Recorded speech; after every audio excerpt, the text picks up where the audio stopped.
When I got to BET, that's when I understand that there was this secret society in the entertainment business, or got a stick stuck in their back pocket just to get where they are. 80% of the artists that you see, if they haven't sold their soul to Lucifer, then they sold their soul to what these guys are saying are the gatekeepers, or got a stick stuck in their back pocket just to get where they are. 80% of the artists that you see, if they haven't sold their soul to Lucifer, then they sold their soul to what these guys are saying are the gatekeepers. The reason why you hear these guys out here saying, yo, we need the gatekeepers back. Do you think gatekeeping is a thing that needs to be implemented sometimes? Or do you think that it should always be the wild one as far as podcasting or even maybe because gatekeeping, as much as I hate it, keeps some rules and regulations to how things happen. So the oversaturated population of artists is like gatekeeping definitely used to help that out. I'm a fan of gatekeeping. I'm just not a fan. Who's at the gate? We need gatekeepers. Tell them. Like, you need security at the front of the door at the club, bro. You have to. Everybody can't just come in the door, bro. I'm letting everybody in this motherfucker. Ain't no trying to put no other in a position to take his job. I just feel like if you really believe that you that, then that shouldn't stop you. Everything around the board. He young, he got me beat everywhere around the board. That young gotta come take my job. I can't put that young in position to get me out the way, and now I'm running around, can't feed my family. I think it's too much money out here. Most of these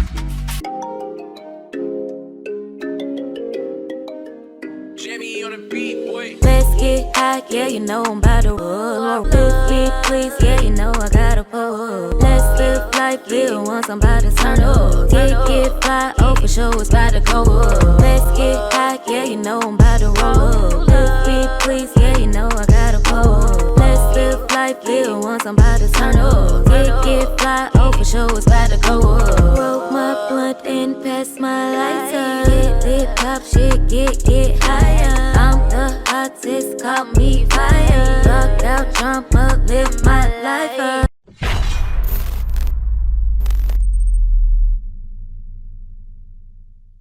Family, we are back. Hey y'all, thank y'all so much. We had a great month. I appreciate it. Keep liking the videos, keep engaging in the comment section. Keep hyping up the videos for sure. Patricia, DC Mister, Carrie Farrier, thank you all so much. Bobby, thank you so much too. Kiana, thank you too, love. Real talk, you be dropping it off on your boy. And I'm thankful, I'm appreciative. The channel went up and down. I'm not about to sit here and lie. And I like where it's at right now. Real talk. Anyways, y'all seen the clips. That is Choke No Joke, videographer for a certain company. I don't even want to say their name, but their logo is a pointer finger and thumb connected to a pointer finger and thumb and held above their head. So this dude knows what he knows, period. And, he was there between the split of two people that we probably didn't see this happening with. But if you can read between the lines, you get where I'm going with it. Let's get to these clips. In this first clip, he's gonna say something very interesting about Def Jam. If you know about Def Jam, you know who the head of their, or one of the heads are, pause, but you know he got some kind of broke wrist ways. Now, even as a little boy, I always looked at dude with the side eye like, man, there's something about this dude.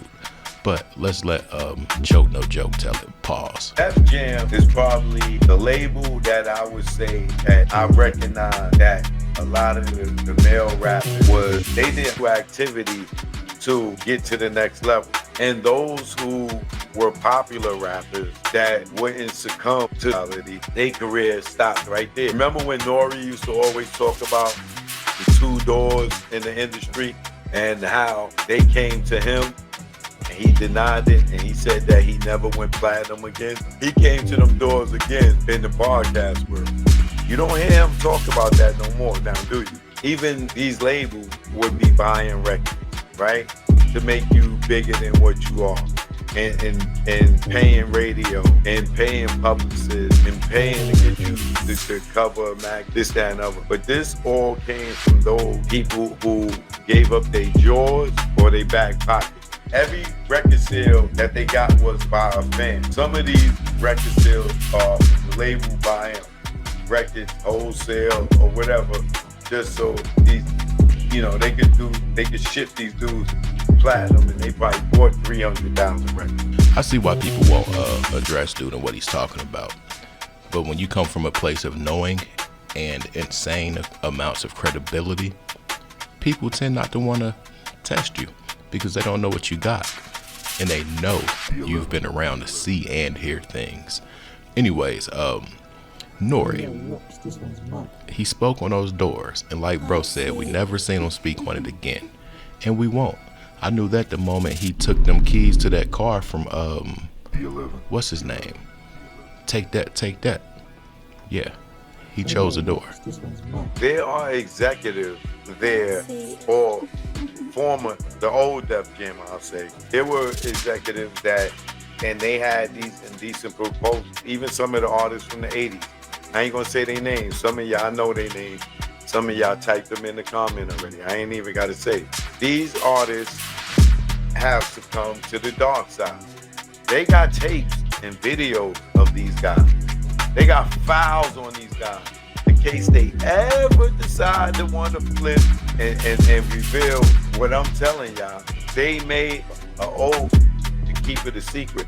If they break that oath, is probably death or them getting outed. There are rituals that these people play for their success. Some of these rituals that these people play in for their success are sacrifice. Kanye West, right? Kanye said, I sold my soul and it was a crappy deal. It came with 2 cars like a Happy Meal. Kanye is one of the people that kind of blatantly tells you that he played with the dark side, and the repercussions of it was him losing his mother. Some people were like, well, damn, I thought your mother passed away because she was trying to get a tummy tuck or lipo or whatever it was, alleged. But he's telling you something different. You got other rappers that say they lost someone in they family and they felt that it was their fault because they died in the car that they bought.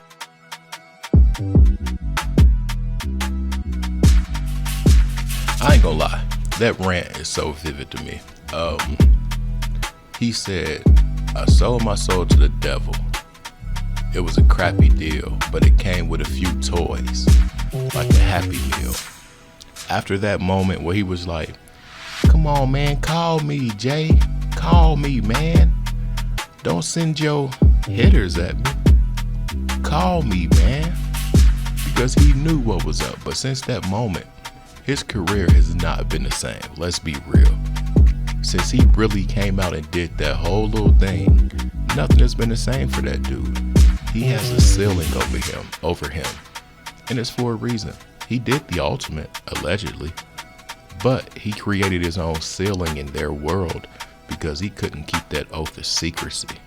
In the hell that a person is wearing all black all the time. And then go look at every interview they did on a major platform. Look at their concert. You can research this out. All you got to do is think of a person that you think sold their soul. And then go look at every interview they did on a major platform. Look at their concert. Look at their music videos. Look at their photo shoot. And ask yourself, why is this mother effer always in all black? That's why you see a lot of these artists that ain't even popping no more, but they stay in the limelight. In this next clip, we're gonna hear bro say what I said at the beginning of the video. Bro, people aren't gonna mess with bro because he broke the oath of secrecy. And in this next clip, he says it like, why hasn't none of these bigger platforms reached out to me? The Joe Buttons or this and that, why ain't they reached out? Because he knows too much and they know he'll say it. Anyway, let's get to the clip. Not strange to you as much that I've done that you never see me on many of these podcasts because they can't F with me. You ever see me on Joe Budden's podcast? Why you think I'm never on Joe Budden's podcast? It's like you heard the rapper talking about he went in the bathroom and seen the deal. Puff out of Brownstone, I believe on 35th Street and like Park Avenue between it's some brownstones down there, I believe 35th or 36th. and Mace was staying there, and I went to use the bathroom, and it was built on the bathroom sink. And when I came out, I asked him what's about. He like, that's homeboy's joint. You know, I don't know what it's about. You always have girls over here. I don't know. I said, this one is sink. This bathroom. I don't know where his bathroom at. You know what I'm saying? So, but now he run with that, right?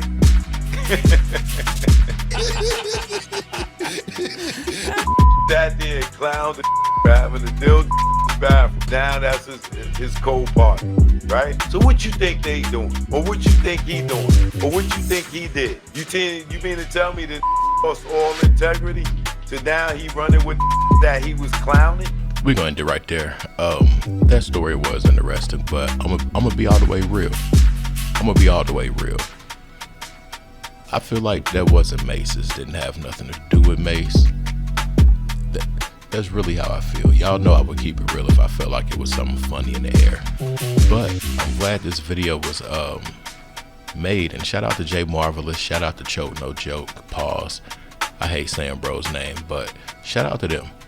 To come out and have these stories and you're able to talk about them says a lot. And I don't think it comes from a bitter place. I think it comes from a place of where a person's seen so much, and now that he was able to step back, he's seeing a lot of that stuff wasn't right. A lot of it, even if he was in it knowingly, like in it and knowing that a lot of those practices weren't right, like, yeah, but to come out and speak on it, that's different, because that can involve his safety. But nevertheless, like the video, consider subscribing. Thanks for being here. $Trap House Kitchen 1. I'm out. Peace.